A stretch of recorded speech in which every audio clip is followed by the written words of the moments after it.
So they should just exempt the search. Everybody would like to indicate to you that today there's a special spread for esteemed person of the department who's been here many years, and that is farewell to Professor Ian Wiid. Surprise! Who didn't know anything. So we have a slight program, so not too long. I know you guys want to dig in. But just to indicate that we will have Paul, Professor Van Helden, who will give first, say a few words about Ian, of his history here in this, shall I say history, definite history, in this department. And then we will hand over from Paul, we'll hand over to Gerard. Not me. Oh, sorry.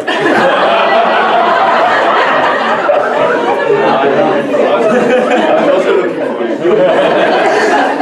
Then Gerard will say, and then we'll take it from there. Gerard? Okay. So Paul, if you like to do the honors and address.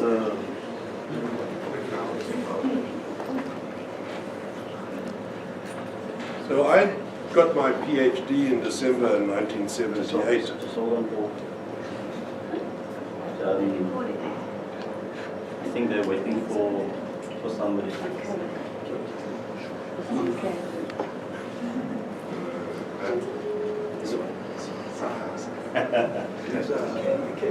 Is this the man you're looking for?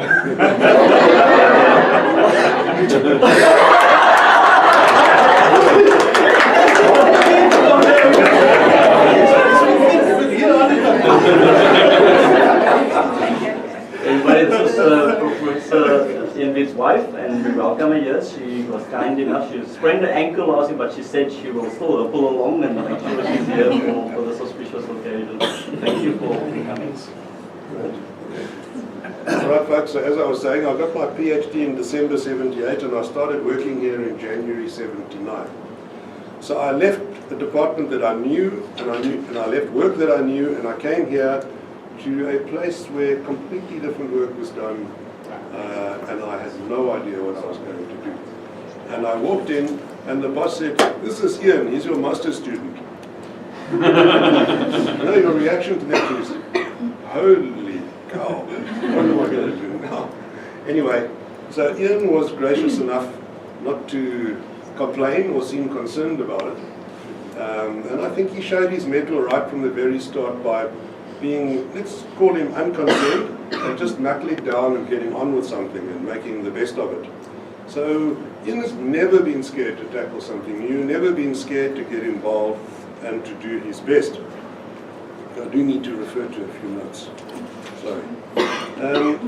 So With your PhD in 60. no, I need glasses too. All right. So I think that it is not very well known, recognized, or remembered that Ian was the first person in this division department in many things to do it first. So I won't say that Ian was the first person to do southern blotting here, I don't think he was, but he was certainly an early pioneer in that. At one stage, southern blotting was the thing here. Now it is not done very much. Charlene does it all the time, and a few people do it. And Rob made his career and his life out of it to start with here. But Ian was an early pioneer with southern blotting in those days, doing it with P32 radioactivity, which we have now stopped, thank goodness. But he was also, to the best of my memory, the very first person in this division to use a PC for documents and theses. He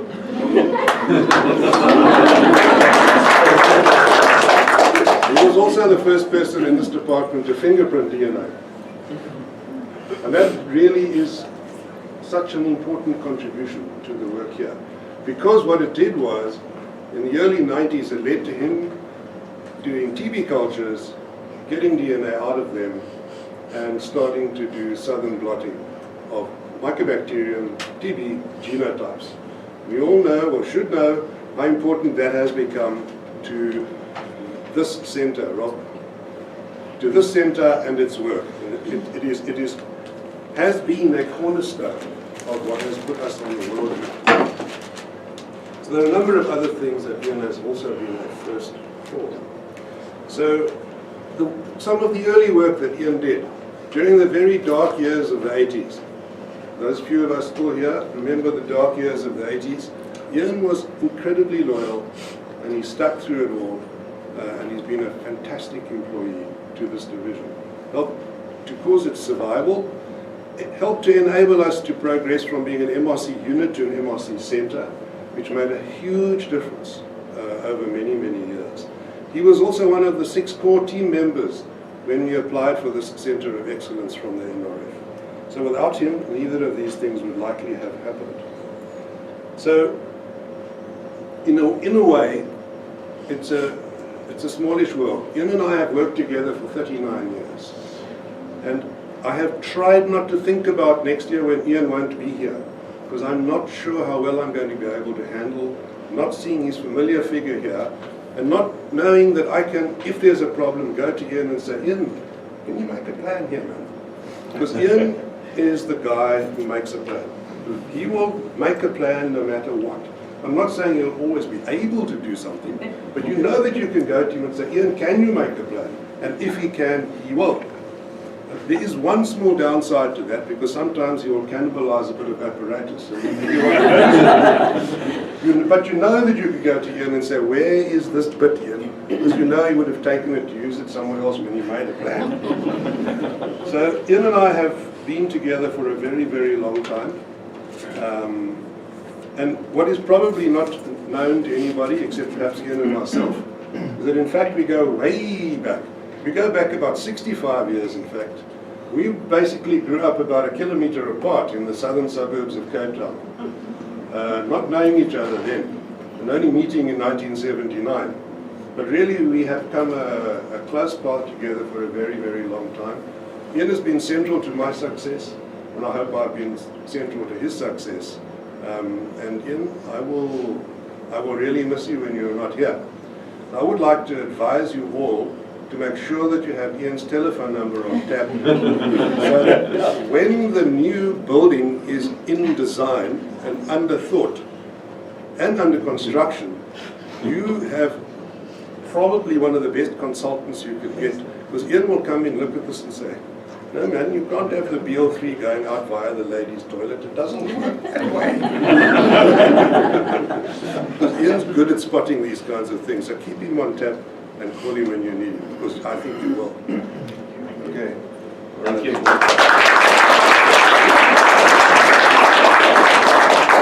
Just one more comment. The only thing that worries me a little bit as well about Ian retiring is that, of course, when Lisa and Ian got married, she vowed that she would look after him in sickness and health.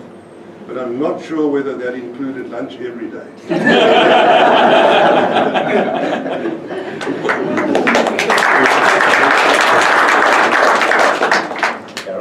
Ian, I'm not going to say much. I can't imagine this place without you. So I think we will have to get you back, especially for examinations.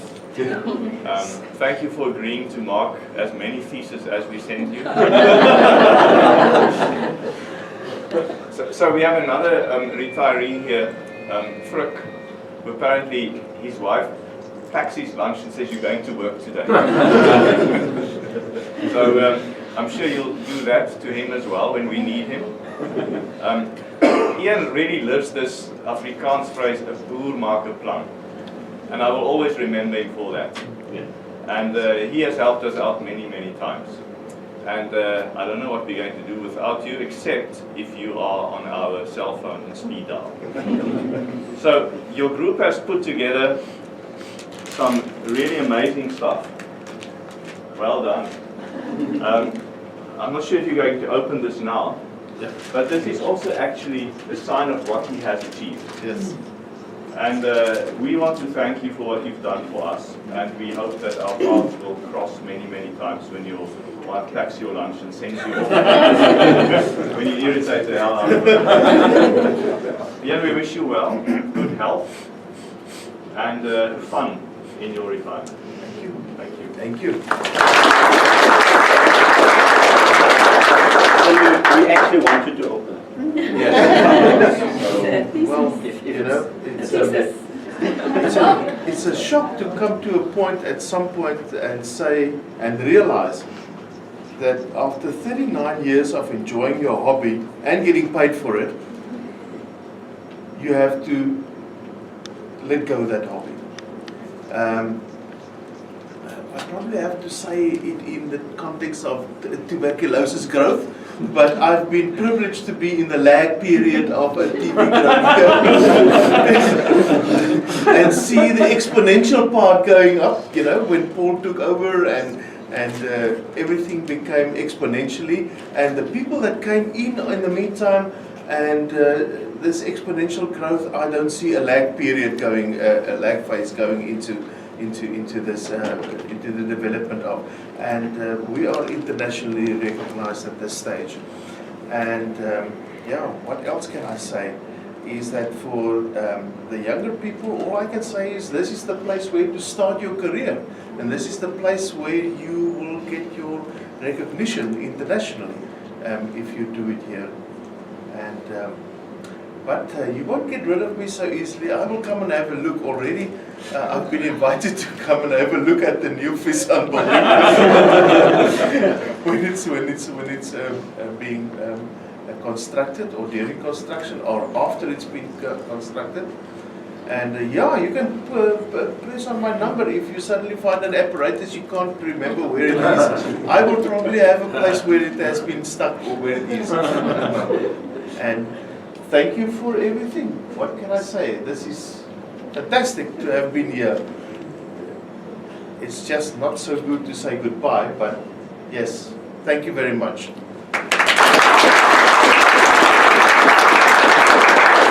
Ian, just a request for you to open. You want it? He doesn't want it.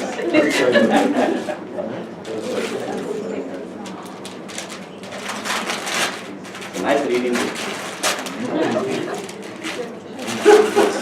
This will keep me busy for about a month. So maybe you want to say what it is? You're learning fine by the It's the best we could do for 100 degrees. Goodness, look at all these things. You made them all put together in one big compact. This will. But I've read them all already.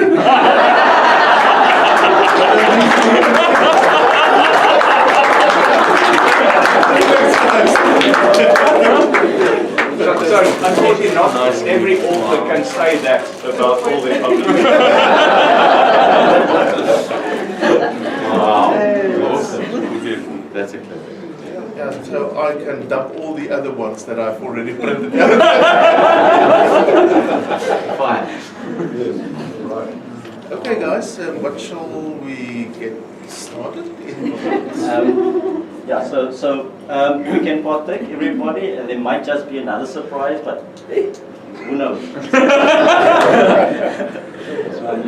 So everybody, you can enjoy with Ian and mingle and say whatever you want to for you. Thank you. Fantastic. Thank Okay, you.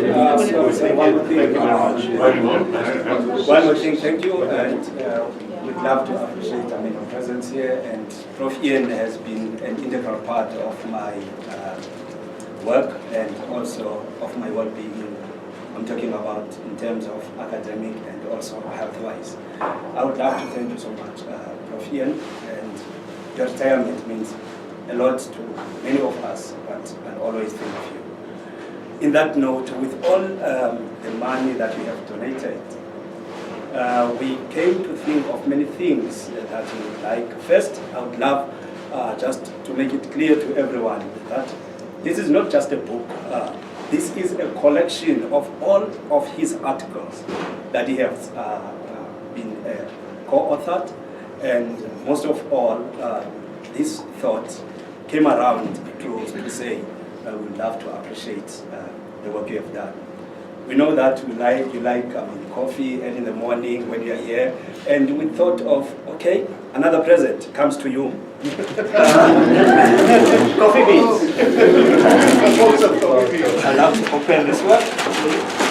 Somebody open it for me. Seeing that you're so enthusiastic about it.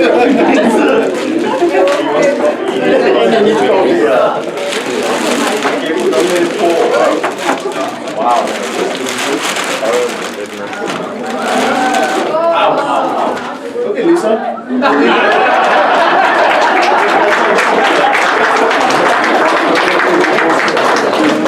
Okay, so now you can take with the idea that there might be still one more surprise. And Dylan, I just would like to say, this was just one of my biggest pleasures in my whole career, is to have seen you grow up along the way. And thank you to everybody for this coffee maker. This will keep Lisa busy.